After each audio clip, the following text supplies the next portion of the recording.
Neo? Like the Matrix Neo?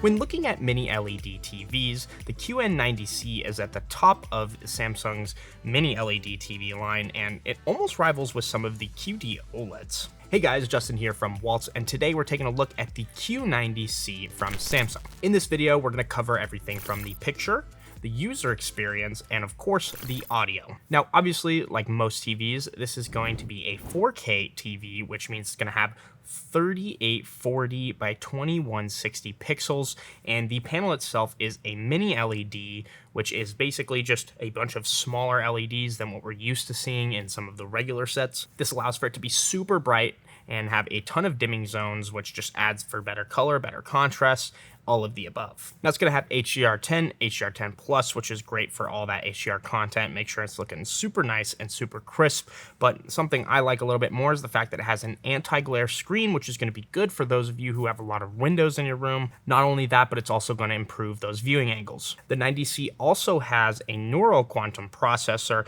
which is going to help it with things like upscaling. And the upscaling in this TV is actually AI upscaling, which stands for artificial intelligence. If you're not familiar with what upscaling is basically it's taking a lower quality image like 1080p and then scaling it up to 4K by predicting all the missing pixels.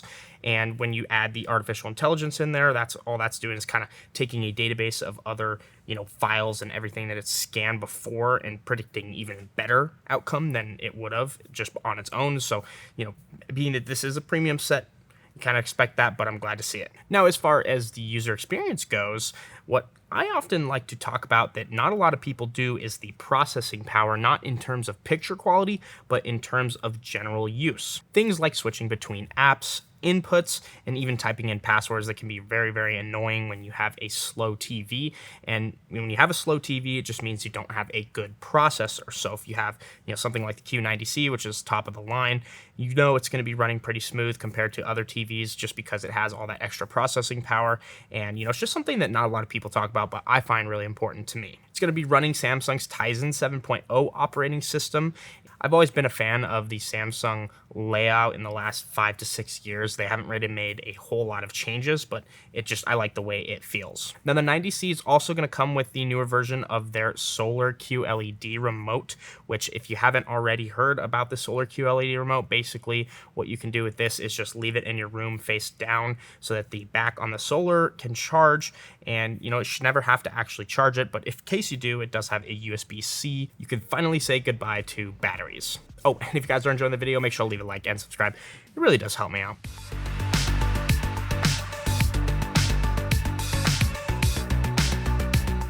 Now, as far as HDMI ports, you're going to get 4 HDMI 2.1 ports, which is super cool. And one of those 2.1 ports is going to be an eARC port, which they have labeled on the back of the TV. It also has 2 USB ports, an Ethernet antenna, and most importantly, an optical if you're going to be connecting this to, let's say, a receiver or, something like a soundbar where you have that optical port. It does have that. And HDMI 2.1 ports are important because if you're someone who is on a next-gen console or you have a really nice Blu-ray player or Apple TV, something nice plugged into your system, you want to make sure it's looking the best that it can. And if you're not running it through a 2.1 port, that's not going to happen. And 2.1 is also 4K 120 hertz. So like I said, PS5, new Xbox, that's where you're going to get the biggest benefit. But it's also important just for connecting sources in general. And also, I forgot to mention Game Hub, which is a part of the operating system. If you're not familiar with Game Hub, it's a new feature they launched in last year's 2022 QLED TVs, but now it's available in all of them on the Samsung lineup. And essentially what Game Hub allows you to do is use cloud gaming through the TV to play games on the Xbox Game Pass, which is super cool. And all you need to do is get a Bluetooth controller of some sort, and you can hook it up directly to your TV and then play games without having to have a physical Xbox plugged in. It's not going to be a 4K 120 hertz because it's just built-in processing on the TV, but maybe we'll see that one day. And it's just cool to kind of have if you're a casual gamer or you just want to sit on your couch because you have a PC and you're used to sitting in a chair. Just another cool feature if you haven't already heard of it.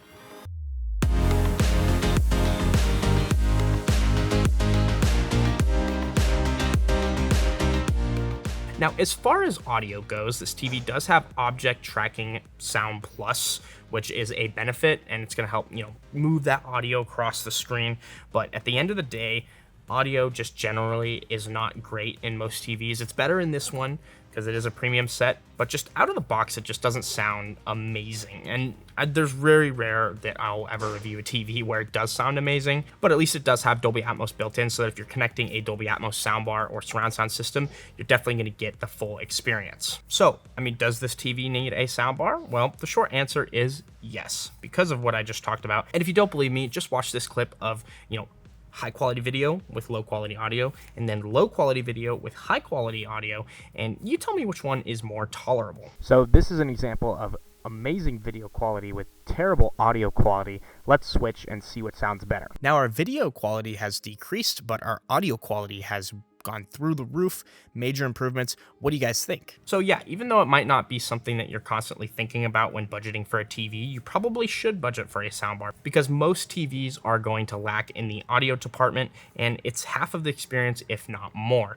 And also, this TV off the stand has about 2 to 3 inches of clearance depending on what size you're getting, so you should be able to fit most Samsung soundbars under there. I'd recommend something nice like the Q800 or even the 910 if you can get your hands on one of those. There's a ton of great options, so I'm not just going to limit you to that. So what are my final thoughts? Well, I really like some of the features on this, like the solar QLED remote. The fact that you don't have to have batteries is nice, and if it ever does die, you can just charge it USB-C. The picture quality was actually a lot more clear, and the bleeding wasn't nearly as, noticeable as I thought it would be with a high-end mini LED. The colors just pop, and, like I said, this could potentially rival some of those S90.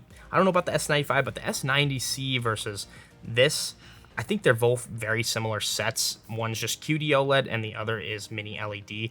But, it just comes down to your situation and also what size you want, because this TV is going to come in 43 inches, 50 inches, 55 inches, 65 inches, 75 inches, and a whopping 85 inches as the biggest size. So yeah, let me know what you guys thought about the S90C down in the comment section. If you guys are looking to pick one of these up, make sure you guys check all the links down in the description. And as always, if you guys enjoyed the video, make sure to leave a like and subscribe, and we'll see you in the next one. Thank you guys so much for making it to the end of the video. If this is a product that you're interested, make sure to email me at youtube@waltz so I can get you a special YouTube discount. If you haven't already, subscribe for more videos like these, and we'll see you in the next one.